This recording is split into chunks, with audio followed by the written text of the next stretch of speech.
So we're going to start the Mind, Body, Mental Fitness Introduction Series again. My name is Amber Huck. I'm the Family Advocacy Program Manager here for DSCC.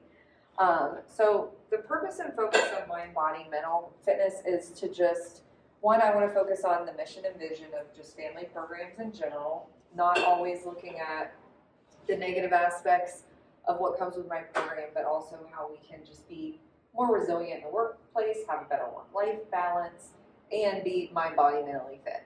So we look at communication, flexibility, connections, mindfulness, problem solving, sleep hygiene, stress resilience, and values throughout the introduction series. So we define communication, connection, and flexibility. I think communication is one of the main things that we forget is important, especially in today. This new generation of Alpha, Beta, X are very connected to phones. We forget what it means to stay connected in a world where we don't have technology. So looking at imparting or exchanging information, right? And we want to do that through vocalizing. That's what I want to see people doing. I want to see sending and receiving information, not just through our email, but interacting in ways like this. Connecting and building on relationships, understanding how our values and beliefs motivate us as people, and then what serves us and guides us through, and the process of finding solutions in difficult situations, and then understanding how connection and the quality of bending easily or without breaking, the ability to be easily modified, and the willingness to change or compromise. I think that's the biggest one. We sometimes, I like to use the word prideful, get a little bit prideful, and we forget what it means to change or compromise in situations. So styles of communication: passive, passive-aggressive, assertive, aggressive. Do any of you see yourselves in any of these? Or all of them sometimes, right?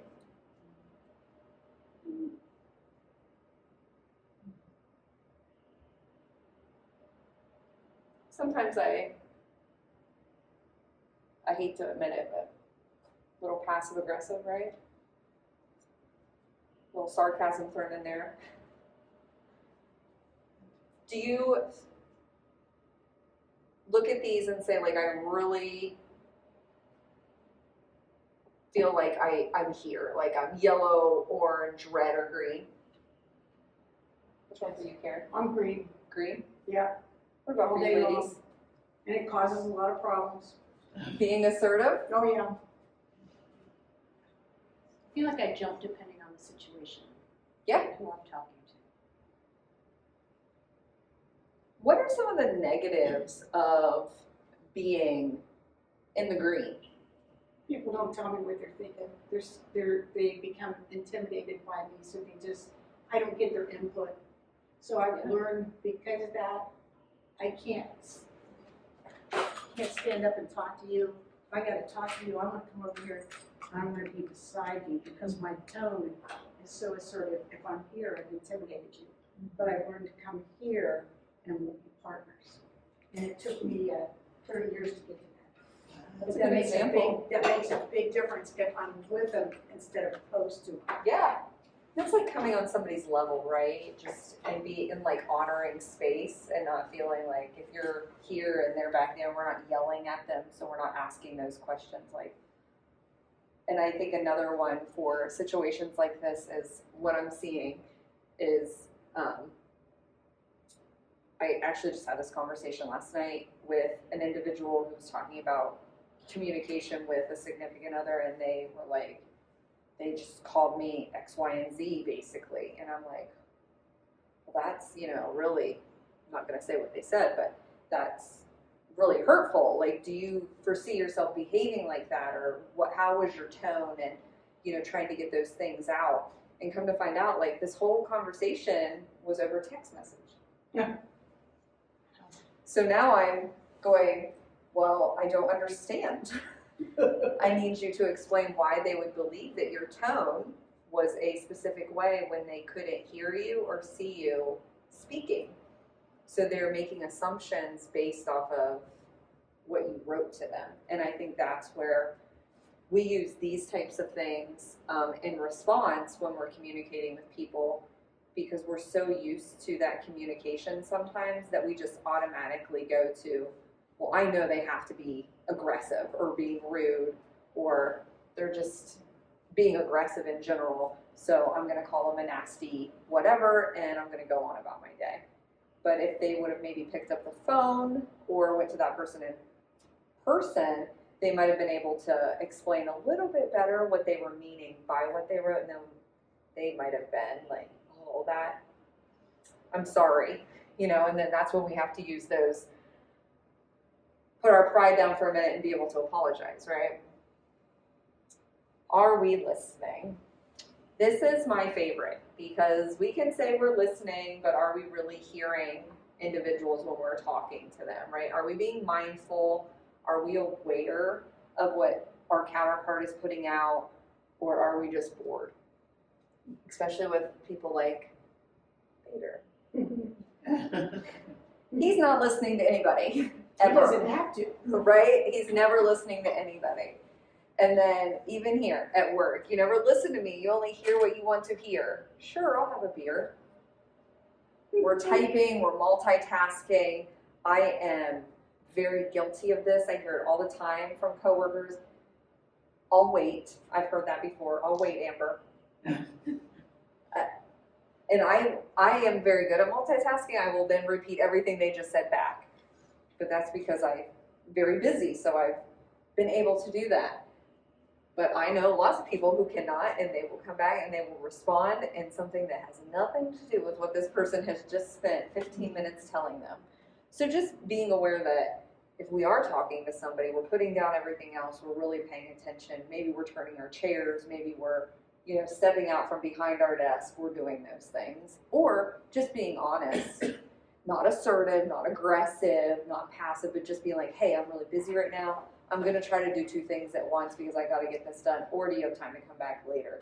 And making that time for those conversations.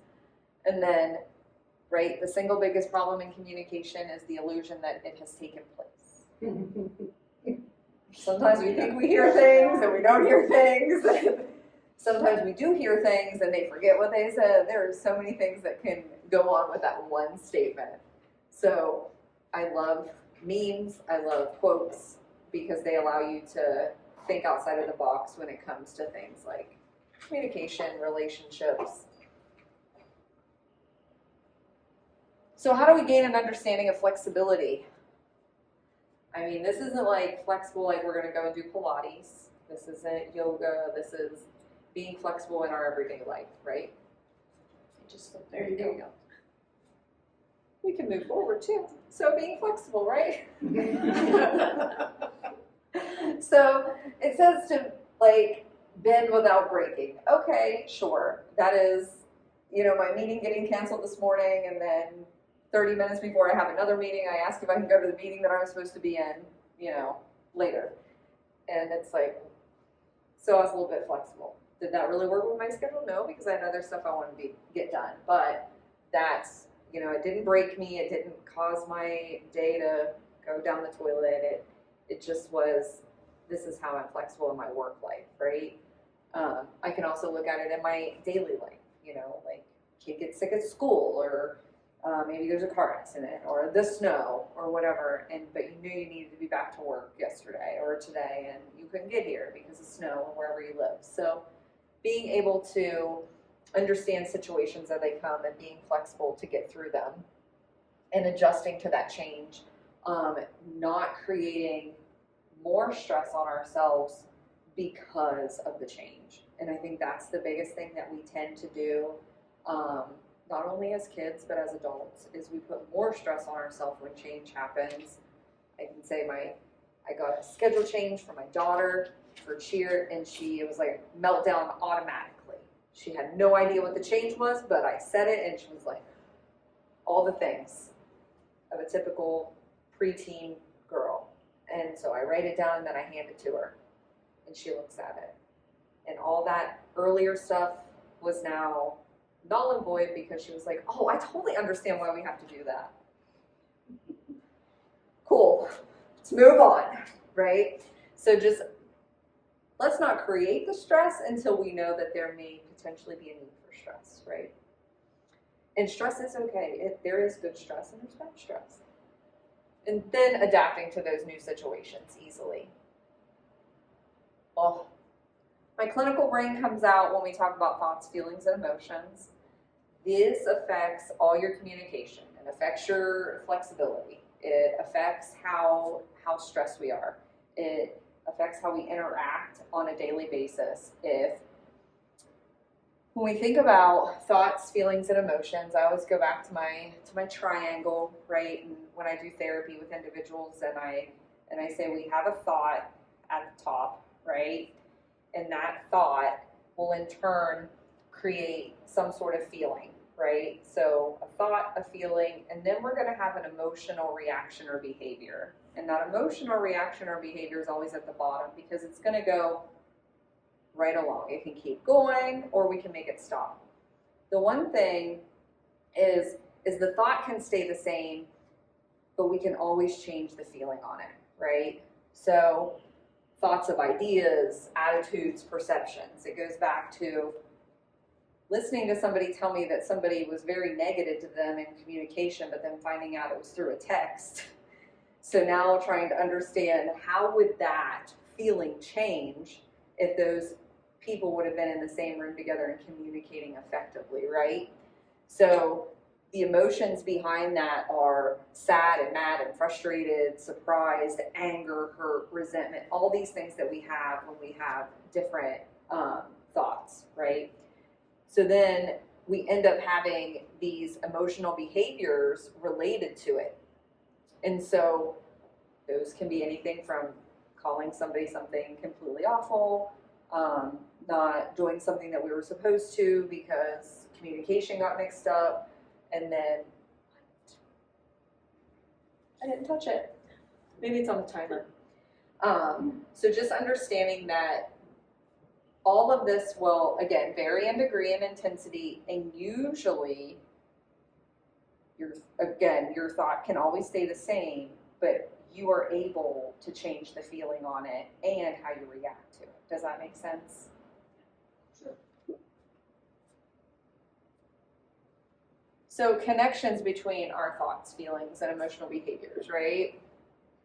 So when we have these feelings that drive our behaviors and we react or we have a sensation, or it can be as easy as like you're happy about something or you're crying about it, but you're really happy, and so somebody doesn't understand that dynamic, right? So understanding those feelings for yourself, understanding about how the world also looks at those, and maybe different. I look at cultures, I look at experiences, I look at anybody around me who may deal with things differently, especially when it comes to work or who I'm dealing with. Maybe it be with a case from FAP, and I have to look at much broader things. Well, I try to get everybody to do that, right? I mean, if we're at home and dealing with our own life stuff, it's very simple.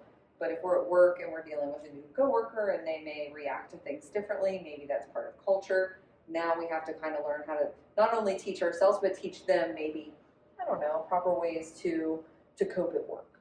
Maybe those aren't appropriate compared to ways where you've been somewhere else, right? So understanding how sometimes it can be very simple or it can be a lot. It can be an emotional overload with those.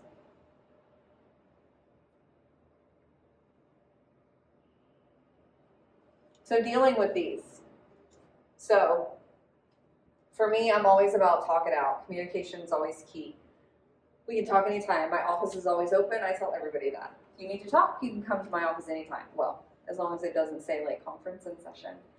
Please knock, I'll let you in. My door's open, come on in.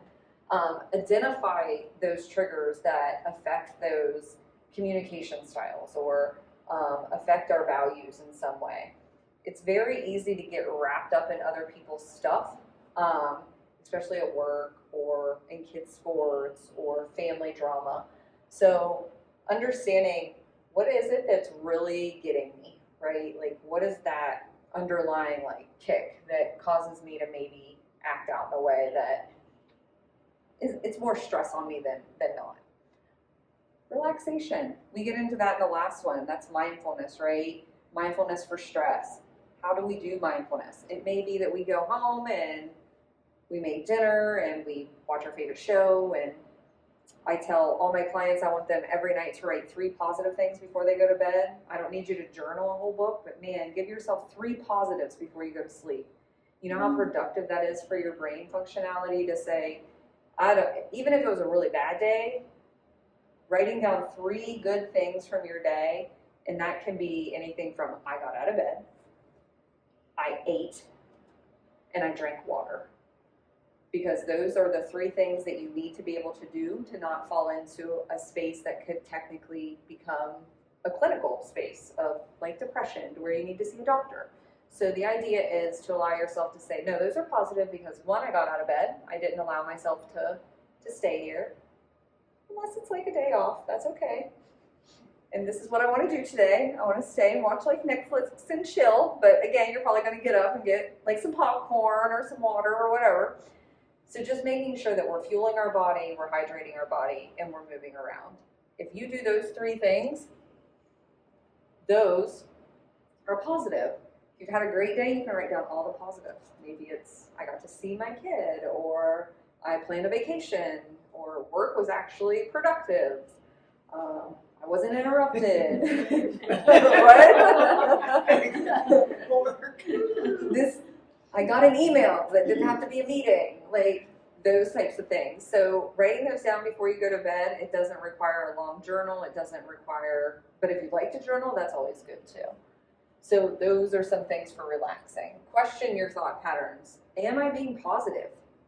Like, am I constantly having negative thoughts? It's very easy to be negative. It's way easier to be negative than it is to be positive.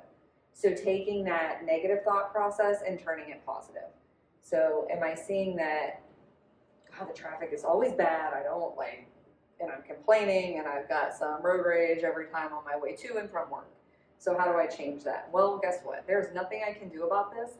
I may hate it, but I need my job, so I'm going to deal with it. That's how we turn that negative into a positive. It's still kind of negative, but we're not yelling at ourselves in our car where nobody else can hear us, which I'm totally guilty of. But we're now saying, I have no control over this. And that's also a good one. What do I have control over? What is that control window? It's like those Venn diagrams when we're kids and your teacher's like, put your circles together, and here's this, and then the middle is what you've got. What are those things? Sometimes that middle is very limited. It's very, very limited on what we have control over. Exercise is great. Classes like this are great. Self-care, I tell everybody to do it. Find something. If it's painting, drawing, skiing, sitting, watching TV, reading, taking just a nice hot bath or a shower by yourself, sitting with your pets, going for a walk, whatever it might be that is self-care for you that makes you feel good, do it. That doesn't mean like you have to do it every day, but finding time within your week to add that is always beneficial. Always, again, that positive reframing, having empathy for individuals. There's a book at the end of this that I read in a leadership course that I was in, and I love Brene Brown. I don't know if you ladies have heard of her, but she's amazing. She's a social worker out of Texas, but she does, she's like a public speaker, but more for like your big corporate companies. And she stated in this book at the end, Dare to Lead, she talks about, I'll call it cultivating empathy, but it's really, she's like, think about the person, whether it be next to you or the person that annoys you the most or causes you the most angst in your life, and then tell yourself that they are doing the absolute best that they can do right now. And how does that change your perspective? I felt like a jerk when I read that, because I'm like, wow, I can be really negative to maybe that person that I'm thinking of, or in my own mind, I can be very negative towards that person. So allowing myself to have empathy for others and tell myself, okay, they're giving me, this is their 100% right now. It may not be my 100%, but it's their 100%, right? So I'm going to be empathetic and allow this is what they're giving me now. So in providing that to somebody. And kindness, because I like to also call it grace, just providing a little bit of grace, right? And not taking everything so personally. I am very guilty of that. I'm sure we all are. And accepting, just kind of having to accept what we're given, and we may not like it, or we may love it, who knows? But this is what it is. And again, it goes back to like, what do we have control over? And if we don't have control over it, sometimes we just have to learn how to accept and move on or make change, or what can we do? And then again, identifying all those things. And that's when I talk, these all go back to here, right? So if we've identified it and we re-engage it, we may get help for it. Relaxing before we respond. I think as kids, our parents always like, I heard this a lot, think before you speak. Think before you speak, Amber. Think before you speak. So now I try to look at it as, okay, let's like maybe take a few deep breaths, maybe some box breathing, maybe some 4-7-8, maybe something to allow me to not engage, whether it be communicative wise or email or whatever. And sometimes it's maybe even sending that, like all those feelings. It's good to have feelings and it's good to let them out. So if you have a trusted coworker or spouse or friend, maybe you do write it up or write it on paper just to get it out, but we're not going to give it. We're not going to put out that negative energy, right? But we're going to get out those thoughts and those emotions and be able to then look at them and maybe reframe it, or have somebody else look at it and be able to tell us, oh yeah, like maybe that's a little bit overreacting, or hey, I really get why you feel that way. And some validation in how we're feeling, right? Because we love to be validated in our feelings, but sometimes we also need to be brought back if maybe we're overreacting a little bit. And then just acknowledging them. I'm all about feelings. I talk about them all the time. I love them. I think it's important to just be authentic in how we communicate, how we are our own authentic selves. So these are my morals, these are my values. This is how I like to communicate. This is how I'm mindful. This is how I take care of me. And if that doesn't align with somebody else, it's like, how can we work, or how do we kind of mesh together, right? Values. I think this one sometimes becomes one of the ones where we tend to hit heads with individuals, is where values come into play, right? So being thoughtful, self-reliant, resourceful.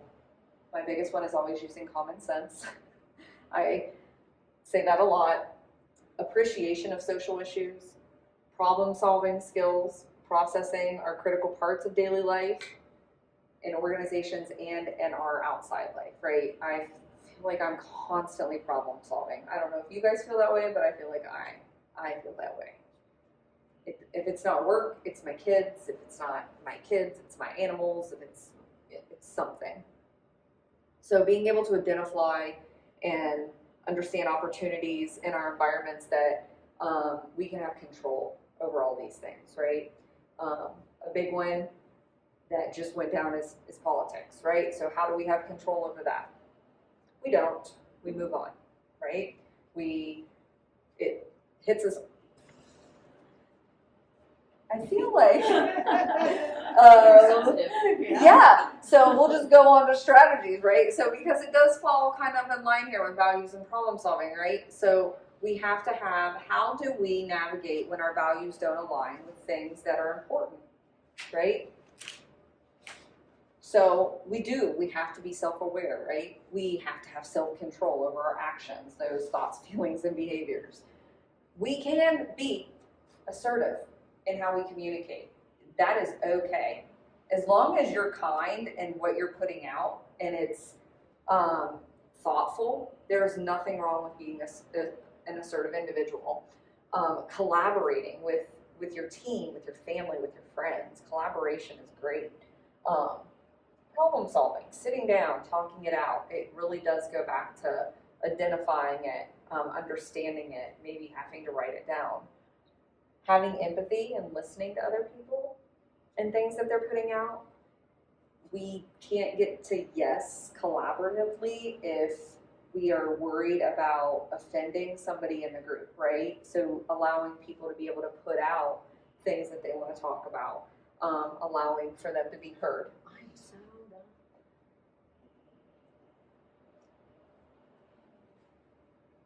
Applying in office, again, open door policies. Do your supervisors have these? Do you have these? Having internal mediation. We have EAP. You have a FAP here. Professional mediation outside of here. Again, EAP or me can recommend those outside of here. Peer review and employee appeals. Understanding what is in process here and in this building for you or DFAS wherever you're at, to allow you to have what is a positive work environment, right? And knowing that all those things that we just talked about are that you feel confident bringing your true self into the office. See, knowing your own values. They will assist in the reduction of stress. If you are being you and not allowing the stress to get to you, it is a very big reduction. It does boost your decision making. I know when I stopped allowing others to have an effect on the decisions that I was making, I felt 10 times better about me, right? It does. Better health habits, not during the holidays. Nope, that's out. Energy, you actually want to get out of bed. You want to get out of bed and you want to go to work. If you have a job that you enjoy, it is easier to roll out of bed and go on about your day.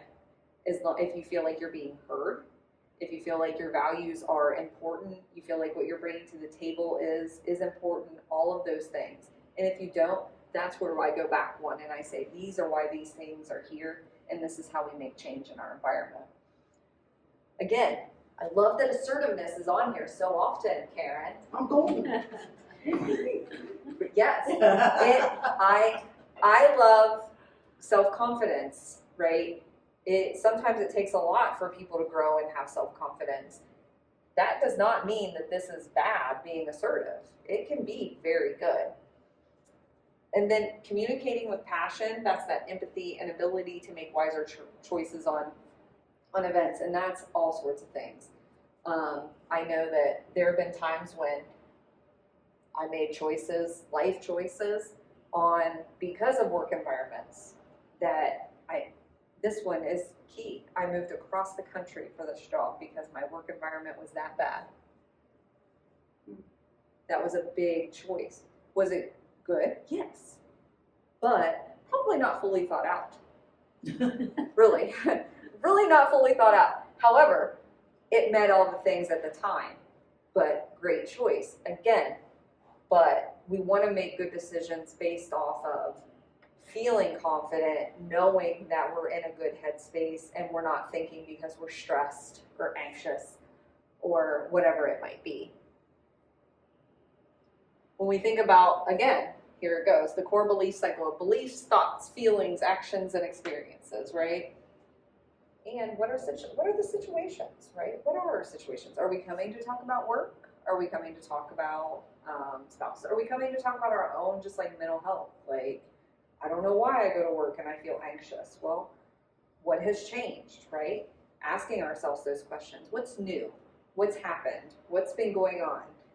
Well, I don't know. It's blah, blah, blah, blah, blah, blah, blah. And then we find out, well, now it's because, however many percentage of our workforce is back and there's more people. So now it's a little bit more socially anxiety driving because now I'm at work with all these people that I haven't seen in a really long time and we were at home for a really long time. So it's like, oh, there's the trigger. We have to see more people. We don't know how to interact with these people because for X amount of time we haven't been interacting in a way that really made sense on how we're supposed to. We are not meant to isolate ourselves. We are not meant to all remote work and meet on teams every once in a while and think that we can survive in an environment that's what I like to call therapeutically appropriate, right? We need interactions. It's part of what keeps us going. Do we need it all the time? No. Some people need it less than others. Some people need it more. But understanding how we get to those things, right? Like, I do have that belief, I do have those thoughts, I have those feelings, and I'm acting like this, and then these are experiences that I have, but I want to know what's changed, right? And we have to start asking ourselves those things. And sometimes that's a lot of confronting, right? And being like, really making individuals think a little bit harder than they might want to, because they do want an answer. I can't give it to you. You have to give it to me. Or yourself. So, assisting with stress. Writing about your values. It makes you feel more powerful. Again, that goes back to that assertive piece. You feel in control. I mean, this one's the biggest one, proud.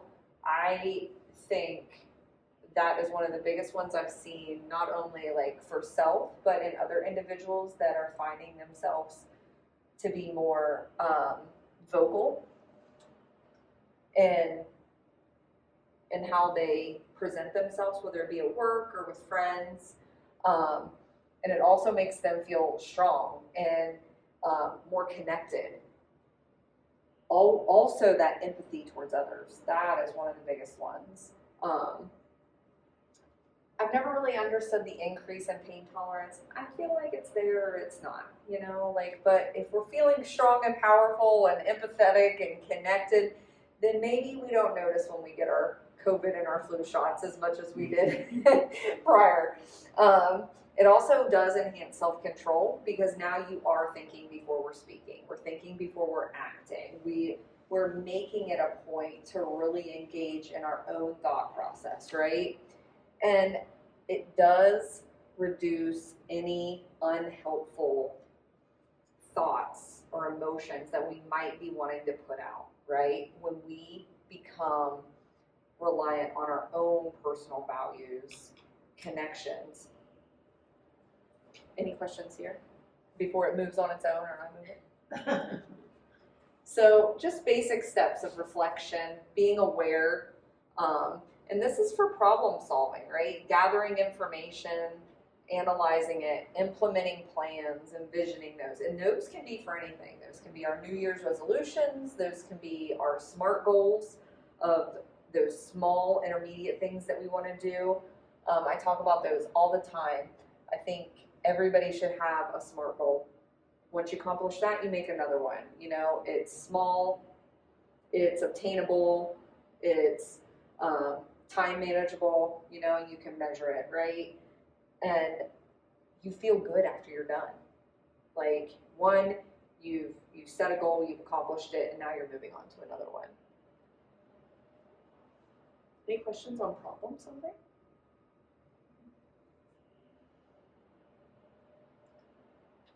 So, expectations, strategies, and importance and enhancing skills. So, we can focus on the solution, not the problem, right? If we focus on the problem, we're never going to change how we communicate. We're never going to change how we connect with people. It's basically being stuck in a negative.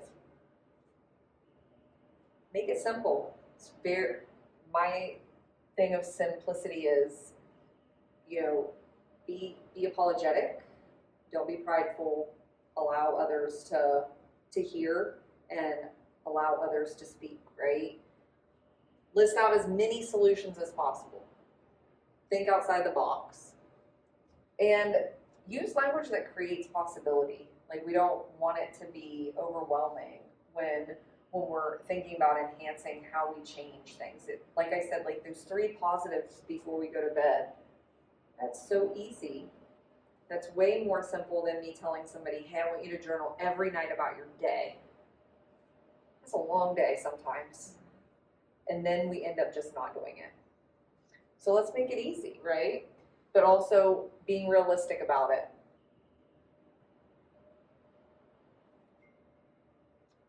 Anybody has the ability to solve a problem, right? And it's okay to ask for help. That's the biggest one. Amber, do you think people don't ask for help? Is that something you find in your practice? Why do they not ask for help? Because I've always been one to do that. Why do they not ask? What is it? Pride. Pride. Yeah. Pride? They don't want somebody to know they need help? I think it's all the above, right? One, it might be depending on who our leadership is, who our coworkers are. It can depend on that environment. It can also be like, oh, I said I would do it, and maybe I got behind, and now I don't want to have to ask for help because then I'll get maybe an I told you so, or it might just be that I've got it, I know what I'm doing, and I don't need it. And sometimes that's worse than just saying like, hey, I do need it, right? But pride is probably the biggest one.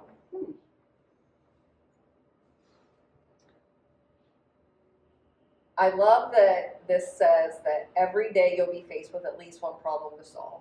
Have you guys had yours yet? Yeah. Right? And then also understanding that it is easier when you realize that it's a simple choice. One of the best things that I have taught in therapy over the years is that no is a complete sentence. Starts with a capital letter, you can put an exclamation point behind it, it is a complete sentence. If you are busy in your day, you can say no. You don't have to give reasons, you can just say no. If you don't want to go to the movie with your friends, but you had planned on it, but now you're just not feeling it, it's okay to say no. You don't owe them any explanation other than, no, I'm sorry, I can't go.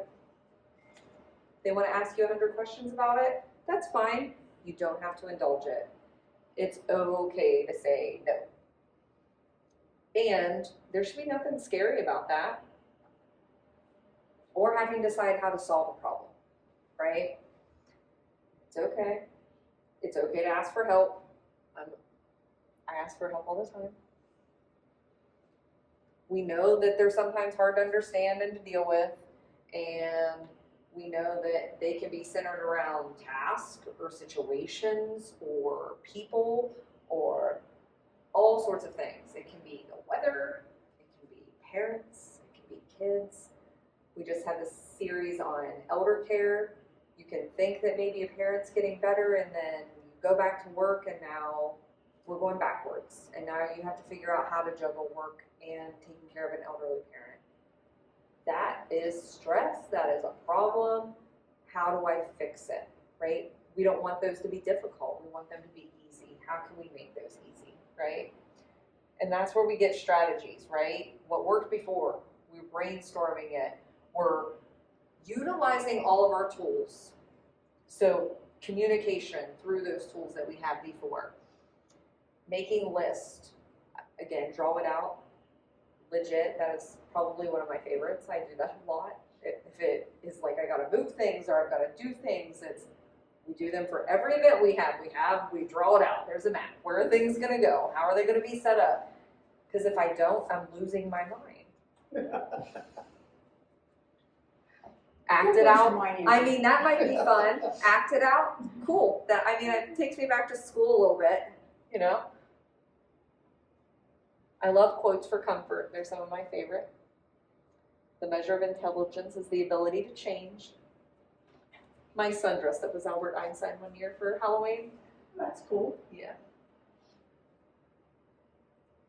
So just a little comfort.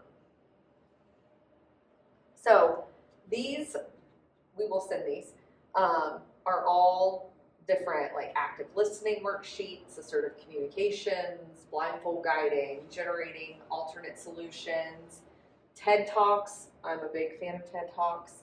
The Dare to Lead by Brene Brown, great book, especially if you're in any sort of leadership program, great read for that.